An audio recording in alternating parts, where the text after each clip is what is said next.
जय मसीह की दोस्तों, सैबथ स्कूल के इस लेसन स्टडी में आपका फिर से स्वागत है।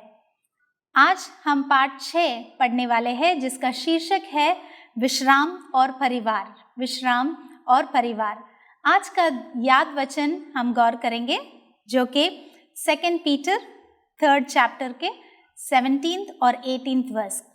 इसलिए हे प्रियो, तुम लोग पहले ही से इन बातों को जानकर चौकस रहो, ताकि अधर्मियों के भ्रम में फंसकर अपनी स्थिरता को कहीं हाथ से खो न दो, पर हमारे प्रभु और उद्धारकर्ता यीशु मसीह के अनुग्रह और पहचान में बढ़ते जाओ।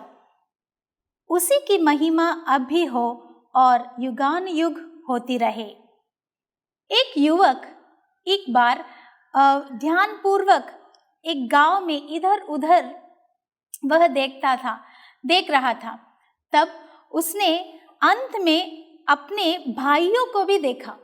अपने भाइयों को वह बहुत देर से, बहुत समय से वह ढूंढ रहा था, उनकी तलाश में था। जैसे ही उसने अपने भाइयों को देखा, उसने एक दौड़ लगाई अपने भाइयों की तरफ, और वो जैसा ही दौड़ने लगा, अपने भाइयों को देखकर उनके भाइयों के नाम पुकारने लगा, चिल्लाने लगा और दौड़ने लगा उनके पास।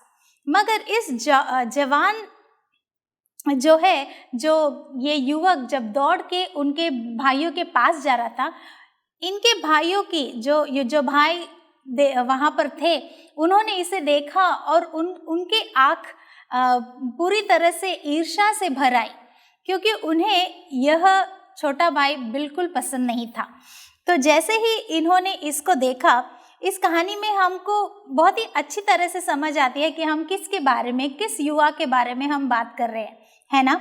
हाँ, ये बाकी कोई नहीं, ये है यूसुफ। सो यूसुफ ही वह छोटा भाई था जो अपने भाइयों की तलाश में उस गांव में जाता है और ढूंढता है, और जैसे ही भाइयों को देखता है, वह दौड़ लगाकर अपने भाइयों के नाम पुकार कर, चिल्लाकर उनके नज़दीक जाता है।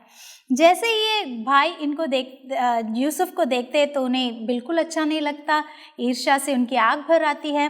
तब रूबेन जो है वह अपने भाइयों से कहता है कि वह यूसुफ को जान से न मारे, क्योंकि ये लोग प्लान कर रहे थे कि ये जो अकेला आज हमारे हाथ मिल रहा है तो इसे हम जान से मार देंगे। मगर रूबेन ने कहा हमें इसे नहीं मारना चाहिए, और भाइयों ने यूसुफ को बहुत पीटा और वहाँ नज़दीकी एक कुएं में उसे फेंक दिया।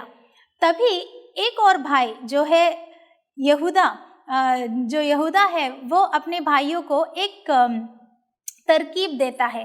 क्या तरकीब देता है? एक योजना लेकर आता है। बोलता है कि हमें बहुत ही एक अच्छी तरकीब मेरे दिमाग में आई है, क्यों ना हम इसे दासों के सौदागरों को हम इसे बेच दे, ताकि इससे भी छुटकारा मिल जाएगा, हमें भी कुछ पैसे कमाने को मिल जाएंगे। तो सबको यह जो योजना थी बहुत ही अच्छा लगा और उन्होंने वैसे ही किया। तो हम देखते हैं कि निश्चित रूप में इस परिवार में, यानी यूसुफ के परिवार में कुछ न कुछ गड़बड़ी जरूर थी। हमें जीवन में कई चीज़ें हमें चुनने को मिलती है ना। हमारे पास बहुत सारा चॉइस होता है कि मैं यह कपड़े पहनूं या दूसरा, या मैं ये खाऊं या वो खाऊं। ऐसे बहुत सारे चीज़ों में हमें चुनने की जो फ्रीडम मिलता है, चॉइस चूज़ करने के लिए। मगर फैमिली जब हमें चूज़ करना पड़ता है, जब हमें परिवार को चुनना पड़ता है, उसका चॉइस हमें किसी के पास भी नहीं है।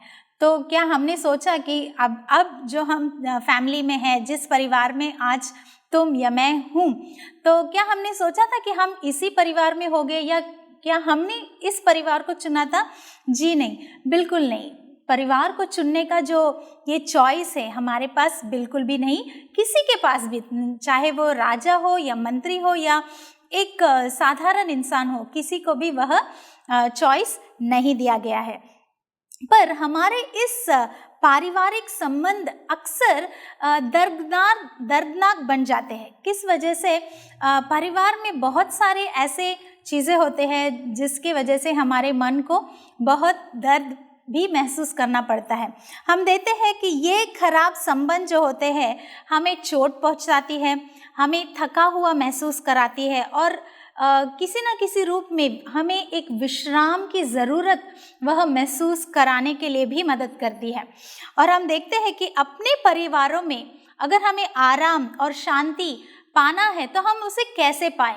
अगर आज आपको लगता है कि मेरे परिवार में कुछ कमी है, कुछ गड़बड़ी है, कुछ ऐसी समस्या है जिसकी वजह से मेरे घर का जो आराम, जो विश्राम है वो नहीं है, जो शांति है वो नहीं है, तो इसे मैं कैसे प्राप्त करूं। तो इस सप्ताह हम यूसुफ और उनके परिवार में जो कुछ भी घटनाएं हुई उसमें से हम ज़रूर यह सीख और यह जवाब को हम प्राप्त कर सकते हैं।